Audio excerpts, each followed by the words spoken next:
Hi welcome to Pavi's explore.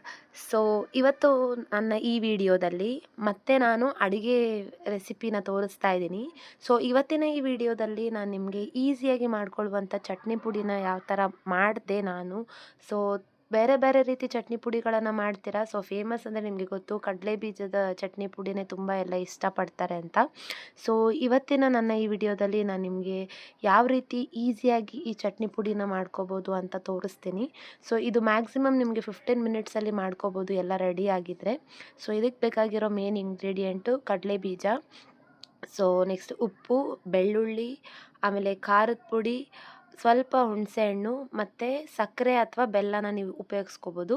ಆಮೇಲೆ ಲಾಸ್ಟಾಗಿ ಕರ್ಬೇವಿನ ಸೊಪ್ಪು, ಇಷ್ಟಿದ್ರೆ ಸಾಕು. ಸೊ ಈಸಿಯಾಗಿ ಮಾಡ್ಕೋಬೋದು. ಸೊ ನೋಡಿ, ಫಸ್ಟು ಕಡಲೆ ಬೀಜನ ಚೆನ್ನಾಗಿ ಹುರ್ಕೋಬೇಕು ಈ ಥರ. ಸೊ ಸ್ವಲ್ಪ ತಣ್ಣಗಾದ್ಮೇಲೆ ಇದ್ರ ಮೇಲೆ ಇರೋ ಸಿಪ್ಪೆನ ನಾವು ನೀಟಾಗಿ ತಕ್ಕೋಬೇಕು. ಸೊ ಇದು ಹಂಗೇನೂ ಹಾಕೋರು ಹಾಕ್ತಾರೆ, ಬಟ್ ಚಟ್ನಿ ಪುಡಿ ಕಪ್ಪಾಗುತ್ತೆ ಅಂತ ಅಂದ್ಬಿಟ್ಟು ಈ ಹೊಟ್ಟನ್ನು ನೀಟಾಗಿ ಬಿಡಿಸ್ಕೋಬೇಕು ನೀವು. ಸೊ ನೋಡಿ, ಈ ಥರ ನಾನು ನೀಟಾಗಿ ಈ ಹೊಟ್ಟನ್ನು ಬಿಡಿಸ್ಕೋತಾ ಇದ್ದೀನಿ. ಈ ಥರ ಚಟ್ನಿ ಪುಡಿ ನೀವು ಮಾಡಿಟ್ಕೊಂಡ್ರೆ, ಇನ್ ಕೇಸ್ ನೀವು ವರ್ಕಿಂಗ್ ವುಮೆನ್ ಆಗಿದ್ದರೆ, ಸೊ ದೋಸೆ ಇಡ್ಲಿ ಎಲ್ಲ ಮಾಡಿದ್ರೆ, ಸೊ ನೀವು ಇದೇ ಚಟ್ನಿ ಪುಡಿನ ನೀವು ಯೂಸ್ ಮಾಡ್ಕೋಬೋದು ಅರ್ಜೆಂಟಾಗಿ. ಆಮೇಲೆ ಬಿಸಿ ಅನ್ನಕ್ಕೆ ತುಪ್ಪದ ಜೊತೆನೂ ತಿನ್ನೋಕ್ಕೆ ತುಂಬಾ ಚೆನ್ನಾಗಿರುತ್ತೆ. ಸೊ ನೋಡಿ, ಈ ಥರ ಸಿಪ್ಪೆನ ತೆಗೆದ್ಬಿಟ್ಟು ಇಟ್ಕೋಬೇಕು.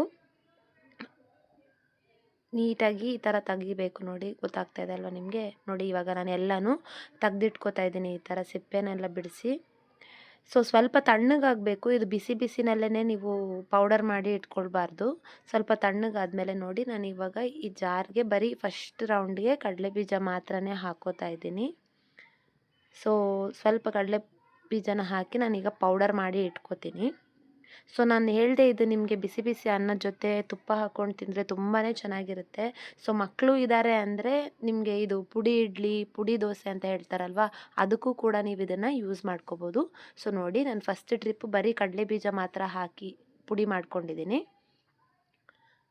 ಈಗ ನೆಕ್ಸ್ಟ್ಗೆ ನಾನು ಮತ್ತೆ ಸ್ವಲ್ಪ ಇನ್ನು ಮಿಕ್ಕಿರೋ ಕಡಲೆ ಬೀಜದ ಜೊತೆ ಸ್ವಲ್ಪ ರುಚಿಗೆ ತಕ್ಕಷ್ಟು ಉಪ್ಪನ್ನು ಹಾಕ್ಕೋತಾ ಇದ್ದೀನಿ. ಕಲ್ಲುಪ್ಪನ್ನೇ ನಾನು ಉಪಯೋಗಿಸ್ತಾ ಇದ್ದೀನಿ. ಸೊ ನೀವು ಪುಡಿ ಉಪ್ಪನ್ನು ಕೂಡ ಬೇಕಂದರೆ ಉಪಯೋಗಿಸ್ಕೋಬೋದು.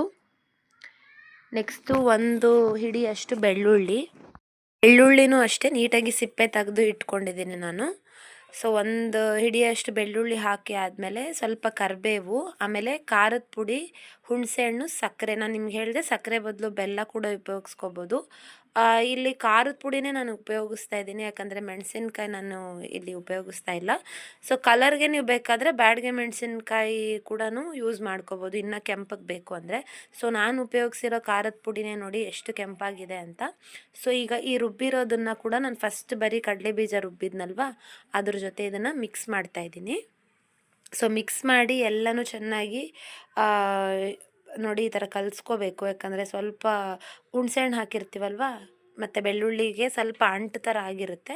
ಅದಕ್ಕೆ ಇದೆರಡನ್ನೂ ನೋಡಿ ಈ ಥರ ಚೆನ್ನಾಗಿ ಮಿಕ್ಸ್ ಮಾಡಿಕೊಂಡ್ರೆ ಈ ಚಟ್ನಿ ಪುಡಿ ರೆಡಿ. ಇದು ನೀವು ಮ್ಯಾಕ್ಸಿಮಮ್ 1 ಮಂತ್ ಕೂಡ ಯೂಸ್ ಮಾಡ್ಕೋಬೋದು. ಆಮೇಲೆ ಲಾಂಗ್ ಜರ್ನಿ ಅಂದರೆ ಲಾಂಗ್ ಟ್ರಿಪ್ ಹೋಗ್ತಾ ಇದ್ದೀವಿ ಅಂದರೆ ಕೂಡ ನೀವು ಈ ಥರ ಚಟ್ನಿ ಪುಡಿನ ಯೂಸ್ ಮಾಡ್ಕೋಬೋದು. ಸೊ ದಯವಿಟ್ಟು ಇನ್ನೂ ನನ್ನ ಚಾನಲ್ಗೆ ಯಾರು ಸಬ್ಸ್ಕ್ರೈಬ್ ಮಾಡಿಲ್ಲ, ಪ್ಲೀಸ್ ಸಬ್ಸ್ಕ್ರೈಬ್ ಮಾಡ್ಕೊಳ್ಳಿ. ಈ ಥರ ಈಸಿಯಾಗಿರೋ ರೆಸಿಪೀಸ್ನ ಬೇಕಂದರೆ ನೀವು ನನ್ನ ಚಾನಲ್ನ ಫಾಲೋ ಮಾಡ್ತಾಯಿರಿ. ಸೊ ಎಲ್ಲರೂ ಟ್ರೈ ಮಾಡಿ ಯಾವ ಥರ ಇತ್ತು ಅಂತ ಹೇಳಿ.